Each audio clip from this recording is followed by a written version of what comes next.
వెళ్దామండి. మన మధ్యలో ఉన్నటువంటి ప్రభాకర్ గారు వాక్యాల్లో 2-3 నిమిషాలు పట్టుకుంటారు. 2 లేక 3 నిమిషాలు అంటే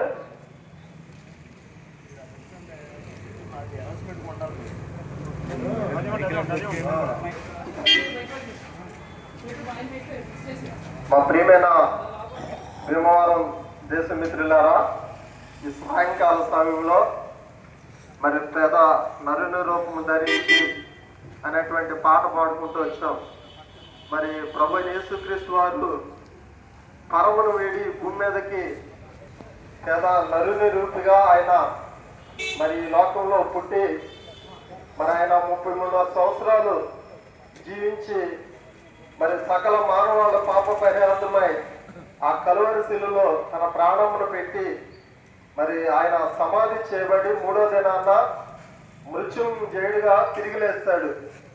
ఆయన సమాధి ఖాళీగా ఉంది. ఆయన సజీవుడు, ఆయన మృత్యుంజయుడు, ఆయన ప్రేమగల దేవుడు.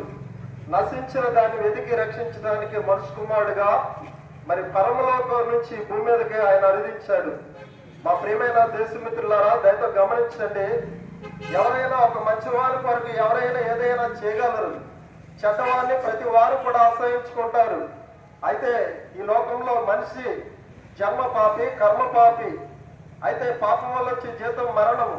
అంటే మరణం నుంచి విడిపించడానికి ప్రభు యేసుక్రీస్తు వారు మరి ఇందాక నేను చెప్పినట్టు ఆ కలువరి శిలువలో ఆయన మరణించాడు. దయచేసి మీరు ఆ శిలువ ఫోటోలు, ఆ విగ్రహము లేకపోతే మీరు చూసుంటారు. ఆయన తలవాల్చి మరి తలకి ముళ్ళ కిరీటం పెట్టబడి మరి దేహమంతా కూడా రక్తచిత్తమై ఆయన మీరు ఫోటోలు చూసుంటారు. ప్రియమైన వాళ్ళరా, దయచేసి ఒకసారి గమనించండి. ఆ ఫోటోలో ఉన్నటువంటి విధానాన్ని మీకు తెలియజేస్తాను. మరి ఈ లోకంలో మానవుని యొక్క తలంపులు ఎల్లప్పుడూ కూడా కేవలం చెడ్డవి అని దేవుడు చూశాడు. అయితే తల్లకి ముళ్ళ కిరీటం పెట్టబడింది.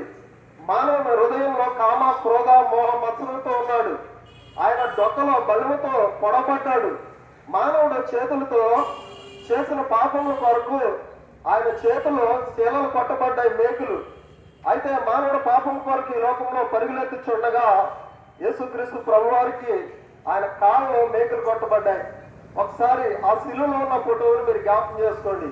ప్రియమైన వాళ్ళరా, ఆయన దీనంగా చూస్తూ మరి ఆయన మానవులు ఈ లోకంలో ఎవరు పొందినటువంటి మరణము ఆయన పొందాడు. ఆ కలువరి శిలువలో యేసుక్రీస్తు ప్రభువు సిందించిన రక్తం ద్వారా మానవాళికి పాప క్షమాపణ, పాప విమోచన, రక్షణ ఆయన కలుగు చేయడానికి యేసుక్రీస్తు ప్రభువారు ఆయన అలాగే మరణం పొందాడు.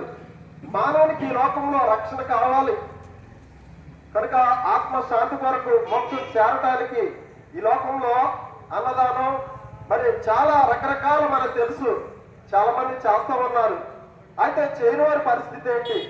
చేసిన వారు మోక్షం చేరితే చేయలేని వారి పరిస్థితి ఏంటి? యేసుక్రీస్తు ప్రభు దేవుని లేఖనంలో ఇలా సెలవుస్తుంది. యేసుక్రీస్తు అందరికీ ప్రభు. అందరూ పాపం చేసి దేవుడు అనుగ్రహించిన మహిమను మానవుడు పొందలేకపోతున్నాడు.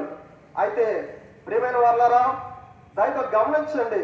రక్షణ చాలా ప్రాముఖ్యమైనది. దేవుని ఆత్మ మరి నరునికి పెట్టిన దీపము. ఈ లోకంలో ప్రతి మనిషి కూడా ఏదో ఒక దినాన్ని మరణిస్తాడు. పుట్టిన మనిషి చనిపోక తప్పదు, మరణించ తప్పదు. అయితే రెండు లోకాలని, ఒకటి పరలోకం ఉంది, మీరు అనుకున్నట్టు పాతాళం ఉంది. అంటే పరలోకంలోనికి ఎవరు వెళ్తారంటే ఎవరు పాపాలైతే ఈ భూమి మీద క్షమించబడతాయో వారు మాత్రమే వెళ్తారు. అయితే నిత్య నరకానికి వెళ్ళేది ఎవరంటే ప్రభువుకి దూరంగా ప్రభు ప్రేమను తృణీకరించుకుని వారు. దయచేసి ప్రేమైన దేశమిత్రులారా, యేసుక్రీస్తు వారు మతం కాదు, ఆయన మార్గమై ఉన్నాడు. నేనే మార్గము, నేనే సత్యమును, నేనే జీవమును, నా ద్వారా తప్ప తండ్రి యొద్దకు ఎవరు రాలేరన్నారు. ఈ భీమవరం ప్రాంతానికి రావాలంటే నలుదిక్కుల నుంచి రావచ్చు మీ ప్రాంతానికి. మరి ఘనమైనటువంటి నామములు శుభాభివందనాలు మరి తెలియపెట్టుకుంటూ ఉన్నాం. సోదరులు సామ్యూల్ గారు, దోర్సల్ నుండి వచ్చినటువంటి సామ్యూల్ గారు ప్రార్థన చేస్తారు. ప్రార్థనలు మనం అంతా కూడా ఏకీపిద్దాం.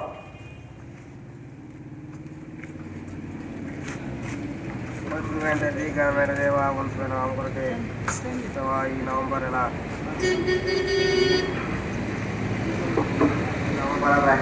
తర్వాత ఈ దేవ గ్రామంలో బ్యాంకులలో ఎన్నో కార్యక్రమాలు ఉంటాయి. పర్యటన దగ్గర ఈ సమయంలో వాటిని పరిస్థితి ఇవ్వకండి, బస్సులు ఇవ్వకండి.